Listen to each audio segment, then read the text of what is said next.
welcome back to another episode of the Soma Sports Broadcast.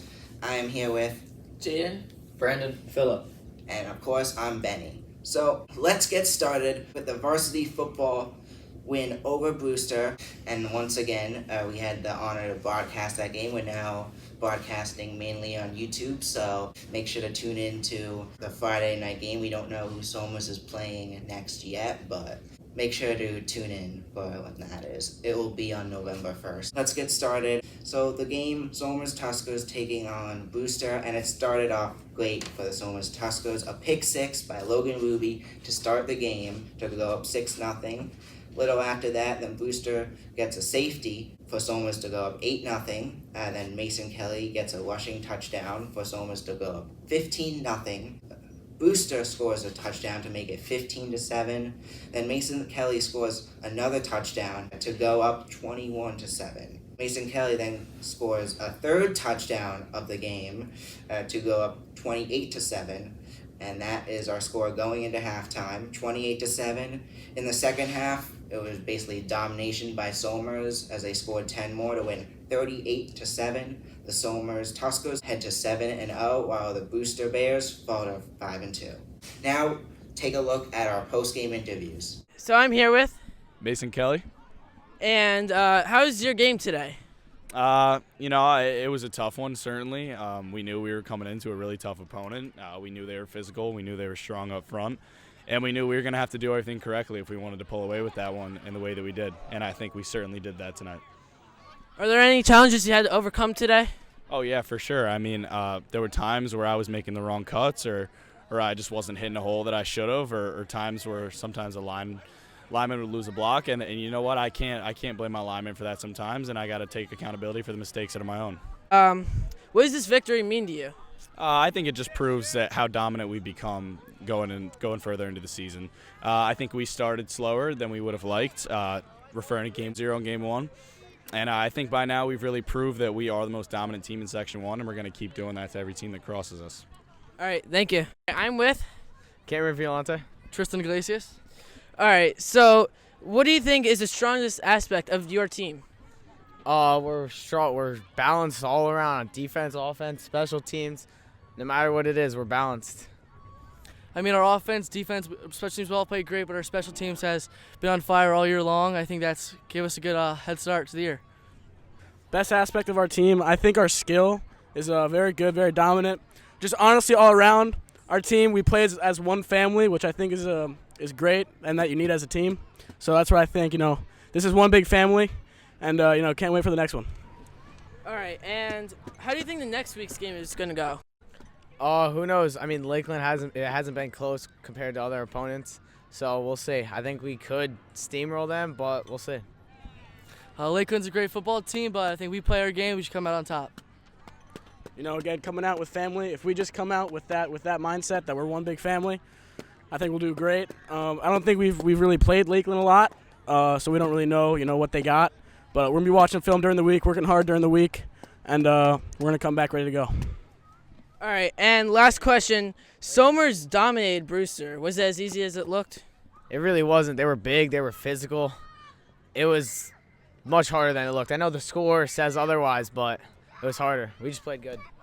Along with Cam said, the scoreboard not represent how the game played. Brewster had a great game. They were big up front. They were physical. It was a good game, though. Yeah, they're big physical guys, They can take hits, and they'll get back up, wipe the blood off their face, and just keep going. They do got skill, but yeah, they're big and they're physical and they're tough. It was hard, yeah. All right, thanks, guys.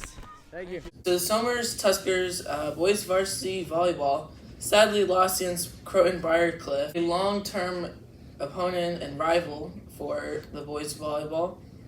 So, yeah, they were a strong team, and the first set they lost 16-25.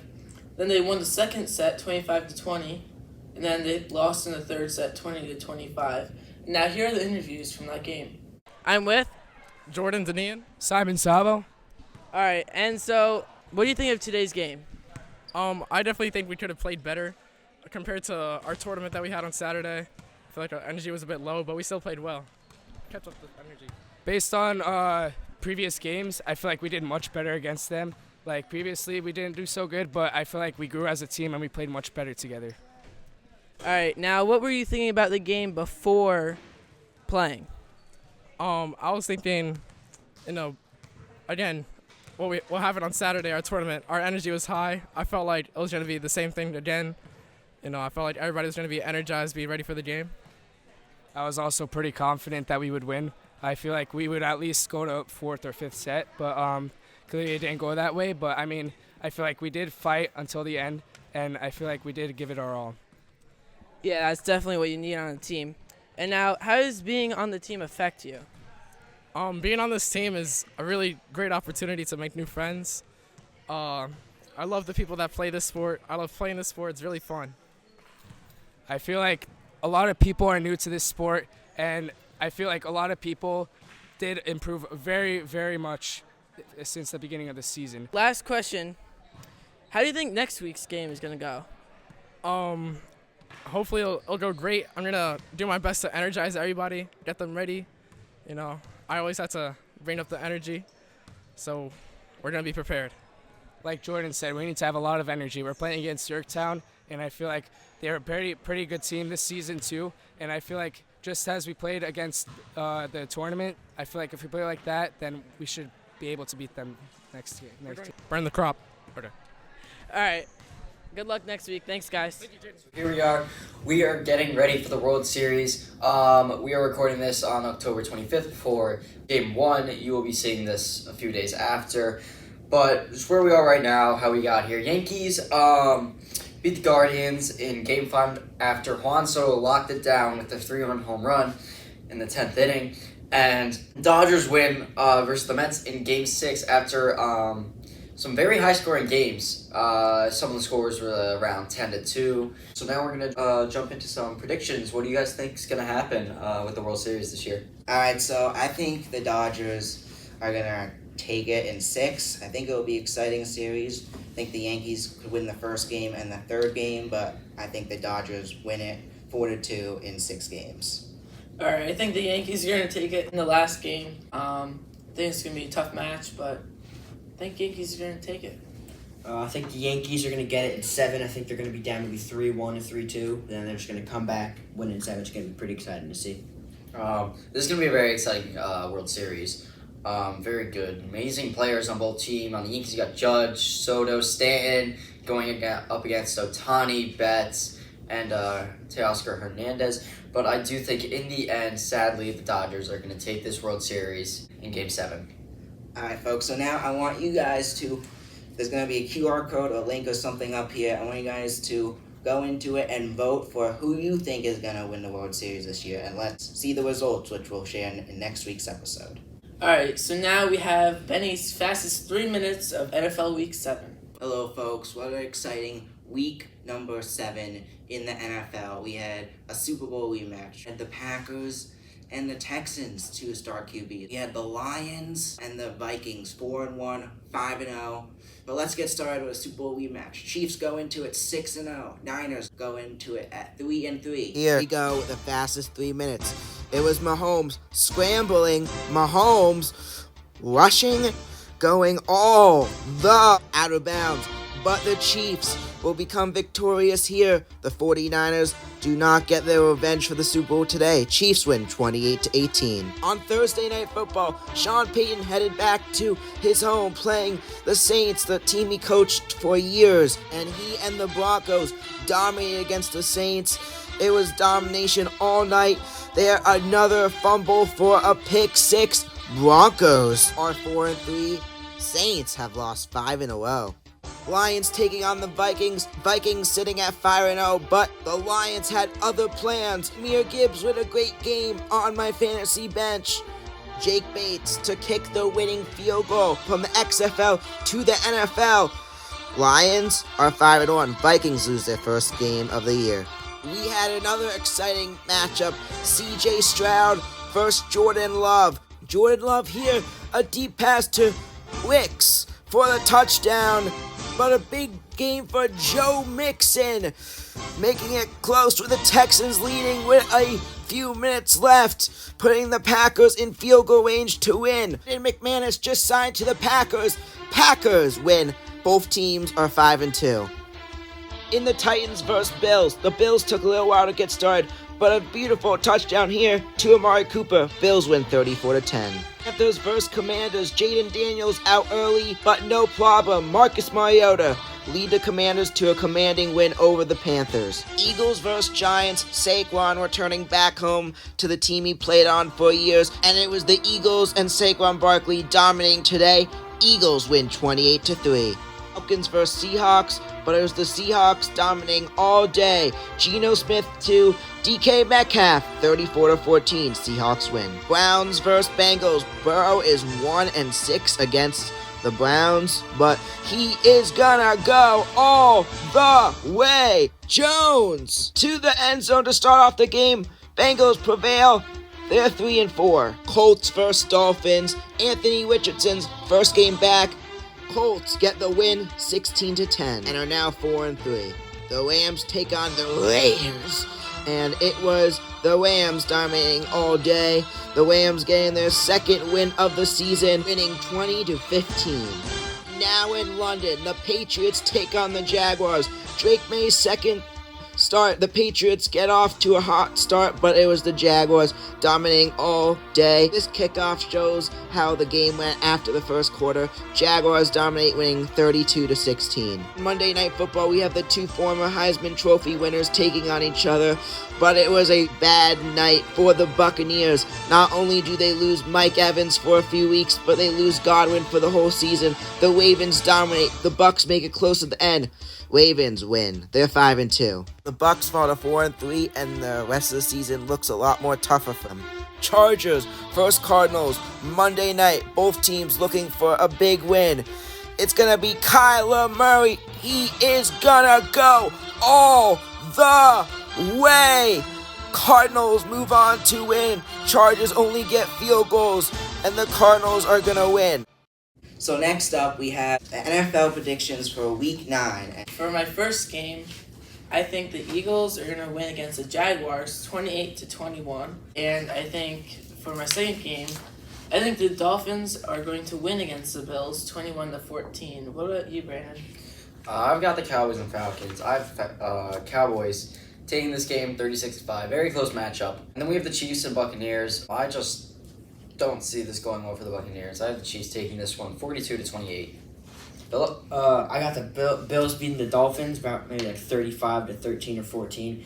Bills looking really good this year, but then there's the Dolphins who just are there and they're not doing good at all. Then I think I got my game of the week, Lions, Packers, two very great offenses, pretty young defenses. Lions, they did lose Aiden Hutchinson, but I think the Lions are going to win pretty dominantly, 40-20. You still think the Dolphins are going to do that bad with Tua back? Yeah. He's not wearing a Guardian cap because it's his choice, but I don't really think that's just what it is. He should be wearing 3 or 4 of them. Yeah. My first prediction is going to be a rematch of a game I went to last year, the Texans and the Jets. And I think we're going to see some offense in this game. And I actually have the Jets upsetting the Texans in a high-scoring thriller, 37-34. And for my second game, I have the Broncos and the Ravens. And I have another upset in this game where I see them going into overtime, tied at 27. I think the first half will be more defensive. Towards the end of the game, we'll see more offense. But tied at 27, I think the Broncos will get lucky here, get their ball first, and be able to get a touchdown to win 33-27 in an upset, regarding how well the Ravens have been doing. Broncos. Alright, so next up we have NASCAR, and at Las Vegas, the day was dominated mostly by Christopher Bell, but due to pit rotation times and the amount of fuel that Logano and Hamlin had left, they were able to make it to the end of the race with enough fuel, which really lucks out. They were slower than the other cars, but that's all you need in NASCAR. But at the end, it was Logano who was able to have enough fuel, with Ryan Blaney laps behind Logano, but behind him on the track. And Logano was able to hold off Bell, Blaney's help, to win. And Joey Logano, who got eliminated last week, but then because Alex Bowman got disqualified, Joey Logano won, and now he's in the championship for crazy in NASCAR. And another thing to point out, 2 years ago, Logano did the same thing in Las Vegas, had time to prepare and eventually led him to winning the championship. Let's see if he does it again in a few weeks at Phoenix. So next up, we have our sports debate. Our sports debate for this week, it's going to be, what sport is better, football or baseball or both? Let's get started with Jaden. Alright, so I think both sports are amazing. It just brings people together. It, just brings people over common interests to enjoy some, classic football or baseball. Both have a huge following and huge success with high competition, and I'm ecstatic every time I go to either one of them, either game. I think it's your personal choice. Some people, they have their reasons why they might not like one sport or like one better than the other. I know one big reason is that people might choose football is people might think baseball's boring because they possibly don't understand the game as much as someone who's been watching for a while or plays the game would understand. But I just don't think you can really compare them because they're very different from each other.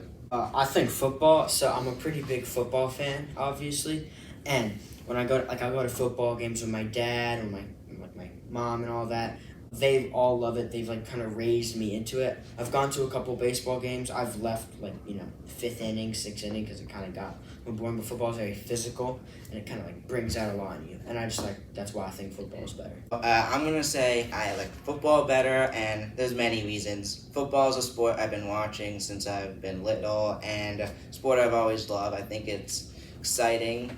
I've gotten more and more into the NFL each year, and it's also exciting and interesting when you grow up watching your favorite team winning championships very often, and meanwhile the Red Sox, it hasn't happened that much. Also, football is just a sport I've pulled more towards over the years, but I think overall football is more exciting, it's more faster pace, and it's a game I know inside and out as well. So that's why I'm going to say football. And so now I want you guys to vote. What's your favorite sport, football or baseball? All right, so here we are. We're coming back to the MLB here. We'll start with Jaden. Jaden, what's your favorite World Series of all time? So this is hard to pick, but I think it was the 2009 World Series with the Yankees winning against the Phillies. It was, I guess it's kind of like my favorite one because it's hard to really decide who to root for because I like the Yankees and the Phillies. So practically any team that won I was happy for. And it was just a great game. I really enjoyed it. What about you guys? Alright, so I'm going to say that, and this should not come to a surprise, the 2004 World Series for the Red Sox beating the Cardinals in 5 games, and this was our first World Series win in many years. I wasn't alive then, but still my favorite World Series. And on the way to the World Series, the Red Sox made history as the Yankees were up 3-0 in a game to get into the World Series, and the Red Sox battled back, winning 4 in a row, the only time that's been done in MLB history. Then the Red Sox went on to win the World Series, something they haven't done in many years before that, and then were able to win a few years after that. Philip, how about you?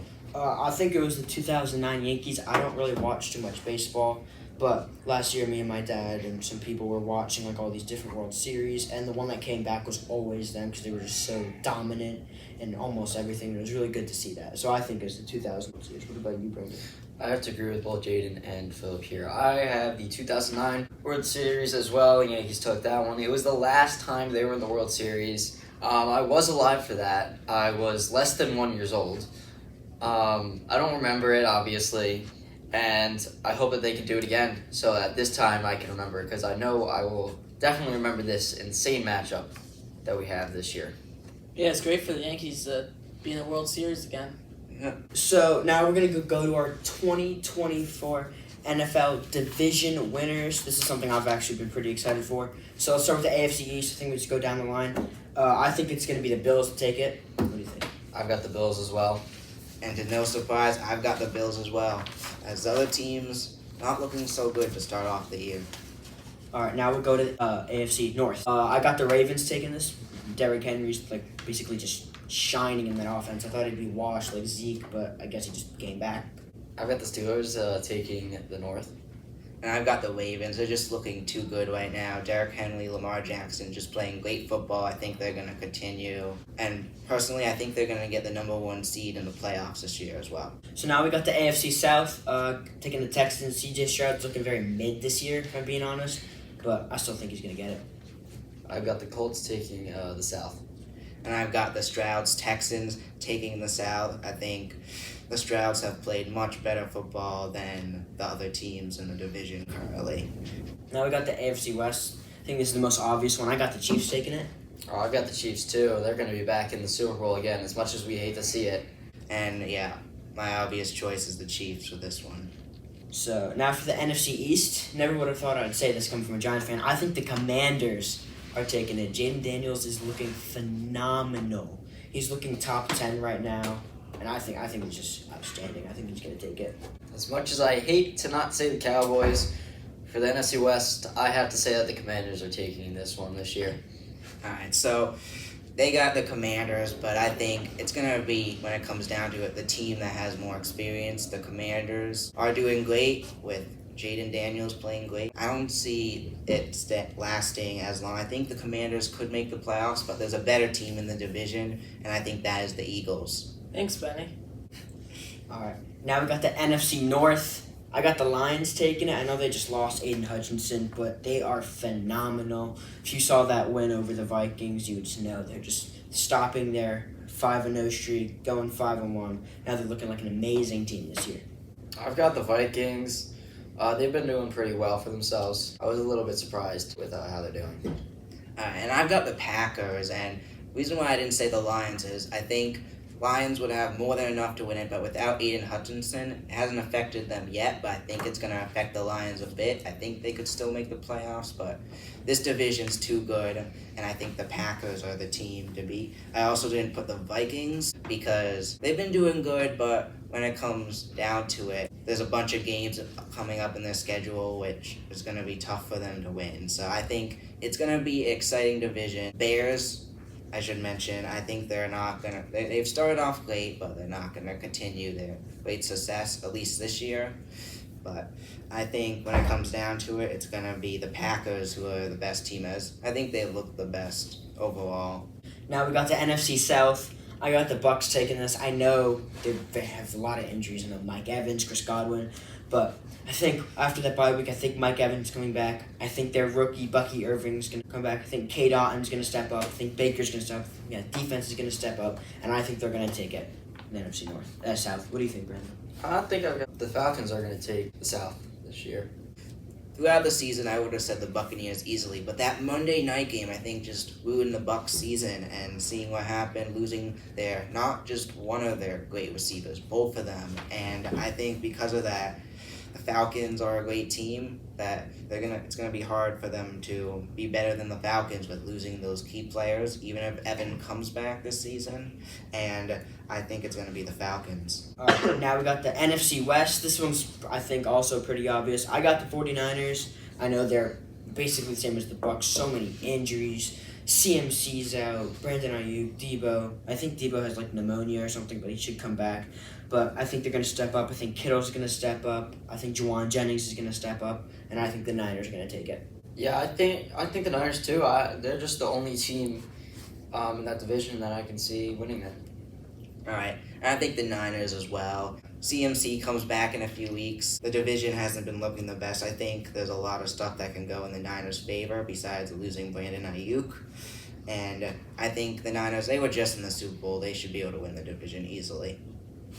All right. So next up, we have our interview with Gabe. So Brandon and Phillip, take it away. What's good, Somers? Today we're going to be interviewing another Somers athlete, and this is going to be Gabe. He does multiple sports. Gabe, what sports do you do? I do lacrosse and track and field and cross country, if you want to call that another sport. Isn't cross country now? Yeah, cross country's now. I dropped it for football because I got a concussion last year and my parents don't want me to play football. Oh, so you consider those like your main sports? Yeah, lacrosse and track. I really like both of them. Would you do any other sports? No, I'd probably still do cross country. It helps me a lot with track, first of all, and what's it called? My health and lacrosse. So what positions do you play? Let's start with them. Well, cross country is just long distance, Yeah. so track, I'm probably gonna be doing mid sprints, like 400 meters and stuff. Lacrosse, I play long stick midfield. It's not a very popular position. It's just like midfield, but with a long stick, and you're kind of like defense. How long have you been doing like all these sports? I've been doing lacrosse since I was in first grade, I think, and I've played it every year that I could. I've also been playing club lacrosse ever since like 6th or 7th grade, I think. Track, well, this is my first year of cross country. Track, I started last year. Do you see yourself having a future past high school in any of these sports? I'd really like to do sports in college. I'm not sure about professional, but I'd really like to do them in college. And if you were to choose one sport for the rest of your life, what would that be? Probably cross country or track, either one of those two, because first of all, it helps with my health a lot, and I just love the sport, like in general, a lot. And it helps with like a bunch of other sports as well. Thanks for coming here, Gabe. Coming. I appreciate it. And we'll see y'all later. My last question for you before we go is, who is the MVP in your opinion in the 2024 NFL season so far? It will be Philip.